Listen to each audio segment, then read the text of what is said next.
মা ফাতেমা কেমন দামি মহিলা আপনি জানেন কিনা জানি না, কেমন জান্নাতি নারী বন্ধু। তোমরা এখানে যুবক ভাই, তোমাদেরকে বলছি তোমরা শোনো, তোমরা তো অনেক সময় তোমাদের মায়ের কাছে বায়না ধরো, মা দিতে পারে না, হয় না এমন সময়? বাবার কাছে তুমি কত বায়না ধরো, তোমার জন্য এই বায়না কাজ হয় না, কারণ আল্লাহ তোমার জন্য সেটা বরাদ্দ দেয় না। আর খাদিজার বন্ধু কন্যা মা ফাতেমা, ওই মা ফাতেমার কন্যা যুবক তোমাদের জন্য বলছি আমি, ওই যে মা ফাতেমা হলো জান্নাতে মুমিনা নারীদের সরদারিনী। আর তোমরা যারা যুবক সত্যিকার অর্থে আজকে ভালোবেসে বসেছো, সত্যিকারের প্রেম নিয়ে তোমরা যারা বসেছো, তোমাদের জন্য নিয়ামত হলো, খেয়াল করো একটা নূর থেকে কয়টা নূর আমরা পেয়ে গেলাম। আল্লাহর হাবিব এক নূর, নূরের সাথে যুক্ত হলো আরেক নূরানী মহিলা মা খাদিজাতুল কুবরা, ওই দুজনের মধ্য থেকে আসলো আরেকটা নূরানী কন্যা সন্তান। এটা পৃথিবীর সকল নারীদের জান্নাতে সরদারিনী হবে। আর ওই মা ফাতেমা, তার বিয়ে হলো হযরতে আলীর সঙ্গে, তাদের মাধ্যমে আসলো যুবক। এই কাপড়তলাবাসী যুবক তোমরা শুনে রাখো, তোমাদের জন্য বড় নিয়ামত। আমার নবীজি বলেছেন আল হাসান ওয়াল হুসাইন সাইয়্যিদু শাবাবি আহলিল জান্নাহ। আমার নবী বলেছেন ইমাম Hasan and Hussein are the leader of younger people in Jannah. আমার আপনার প্রাণের নবী বলে দিয়েছে, ও কাপড়তলার যুবক, দুষ্টুমি করো না, একটু হৃদয়ে খুলে শোনো। তুমি যদি আজকে প্রেম নিয়ে ভালোবাসা নিয়ে তাদেরকে ভালোবেসে তুমি পৃথিবী থেকে যেতে পারো, আমার নবীজি বলেছে, ও আমার পাগল উম্মতেরা, নওজোয়ানেরা, তোমরা টেনশন করো না, তোমাদের জান্নাতি লিডার হবে আমার ফাতেমার কলিজার টুকরা দুইটা ইমাম হাসান হুসাইন। তাহলে আপনি মূলটা দেখছেন নি? কথা বলে না কেন? আজকে যদি পৃথিবীতে নারী জন্ম হওয়া বন্ধ হয়, পৃথিবী এই জায়গায় থেমে যাবে। পুরুষরা অনেক সময় অনেক প্রাউড ফিল করে, অহংকার করে, কিন্তু মনে রাখবেন একটা নারী যদি আজকে থেকে বন্ধু আল্লাহ পৃথিবীতে মেয়ে সন্তান পাঠানো বন্ধ করে দেয়, আপনি পুরুষ হয়ে হাজার জন্ম কিছু করতে পারবেন না। এই প্রজন্মের মধ্য দিয়ে পৃথিবী থেমে যাবে।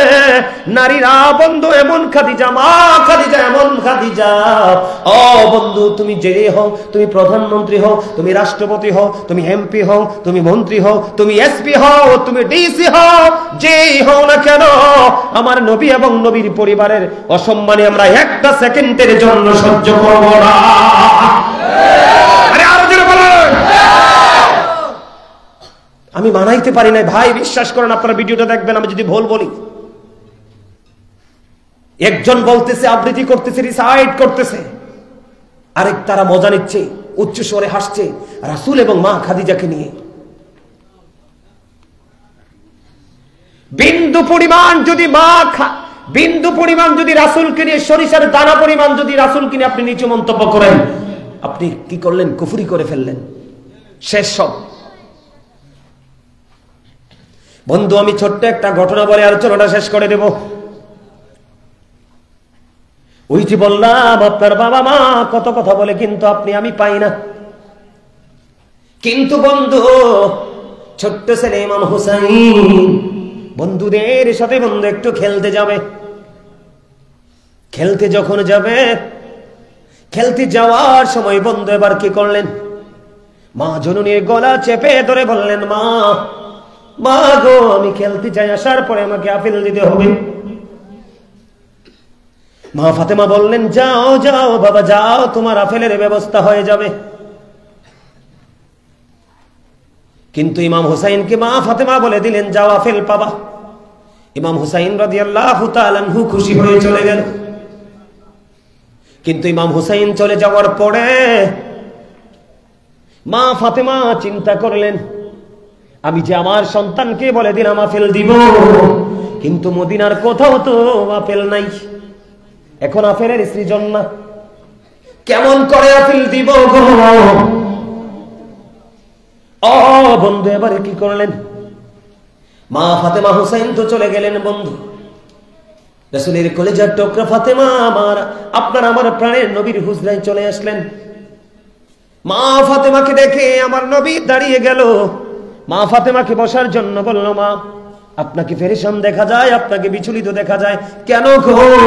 আপনার ললাটে ঘাম বের হচ্ছে দেখা যায়, মা কি হয়েছে? এবার বন্ধু মা ফাতেমা বলল, বাবা বাবা গো, আপনার কলিজার টুকরা আপেল চেয়েছে ইমাম হুসাইন, আমি বলেছি আপেল দিব, কিন্তু ইমাম হুসাইন তো খেলতে গেল, খেলতে আসার পরে বাবা আমি কেমন করে তাকে আপেল দিব বাবা গো, এখন তো মদিনার কোথাও আপেল পাওয়া যাবে না।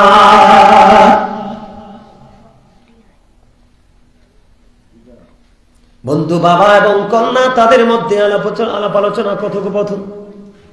ঠিক এই মুহূর্তে জিব্রাইল জান্নাত থেকে আপেল নিয়ে আমার নবীর হুজরায় হাজির। আর জোরে বলেন না সুবহানাল্লাহ। জিব্রাইল এসে হাজির হয়ে গেল বন্ধু।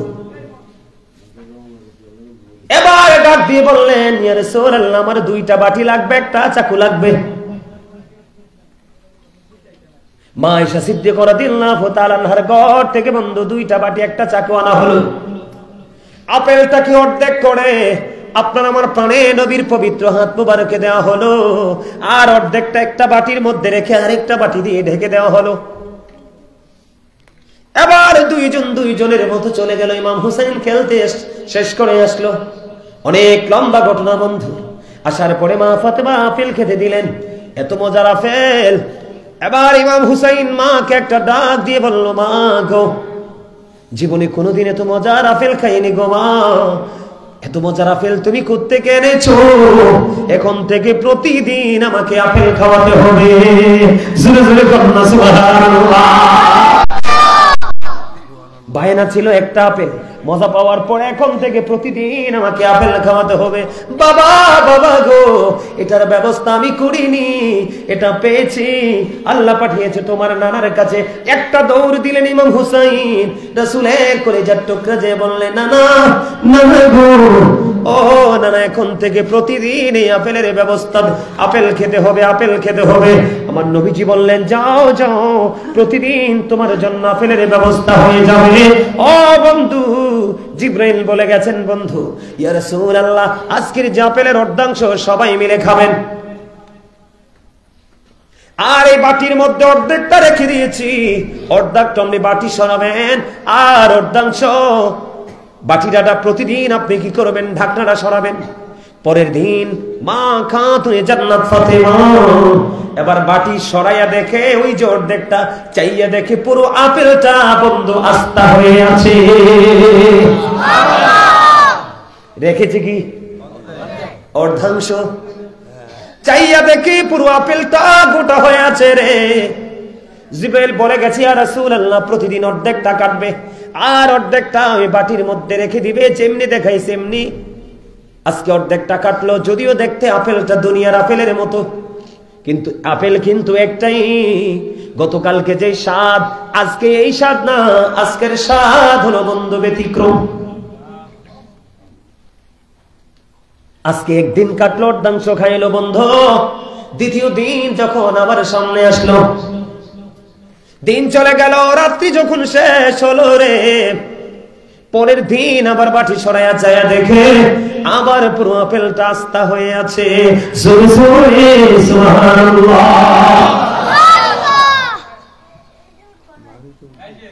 এমনি করে করে করে করে 2 বছর পর্যন্ত ঢাকনা সরাইলে দেখা যায় বন্ধু আপেলটা আস্তা। 2 বছর পর্যন্ত কাটলেন, অর্ধাংশ খাইলেন আর অর্ধাংশ ঢেকে রাখলেন,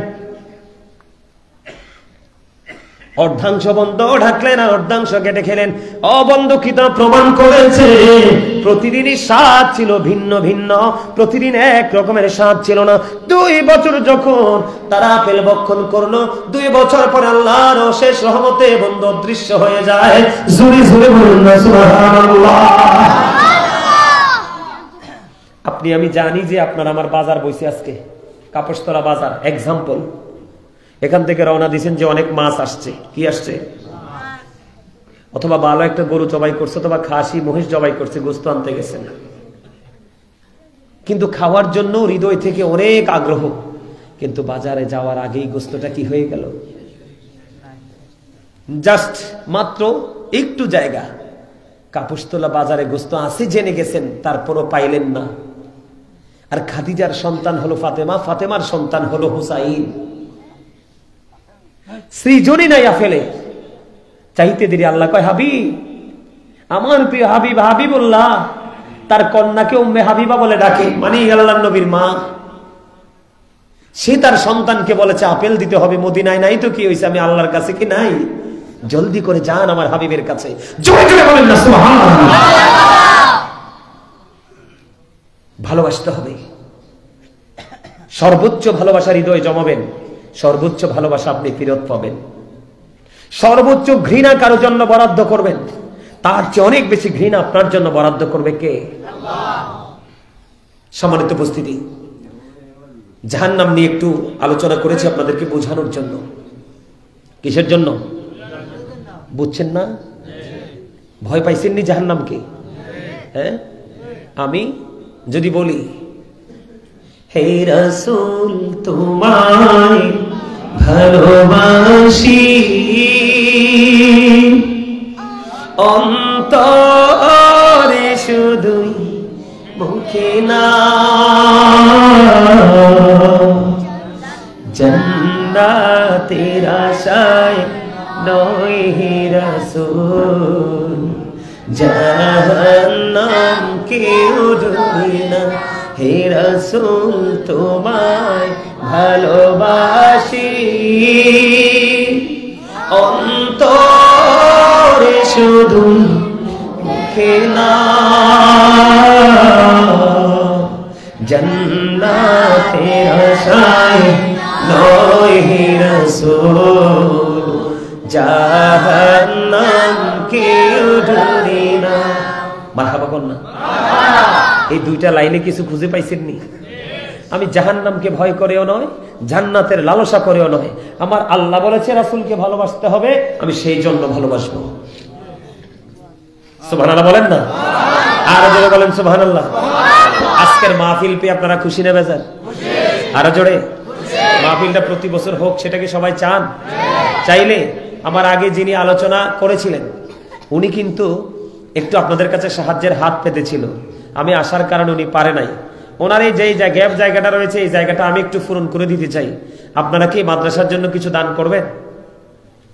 ওমা,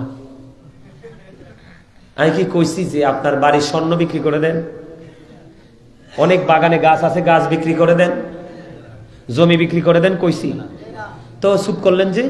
আপনার কাছে কি 1 টাকাও নাই, 5 টাকাও নাই, 10 টাকাও নাই? আপনার তো মজাই বুঝেন নাই। আমি একটা ওয়াজ করছি আজ থেকে মানে 3-4-5 দিন হবে, 3 দিন আগে আমি একটা ওয়াজ করছি স্বাদ নিয়ে, কি নিয়ে, মানে মজা নিয়ে। এই ওয়াজটা একটু দয়া করে গাজী সুলাইমান আল কাদরি দিয়ে তোমরা যখন সারবা, যে স্বাদ নিয়ে আলোচনা এরকম একটা হেডলাইন দিয়ে সারবা, তারা দেখবে।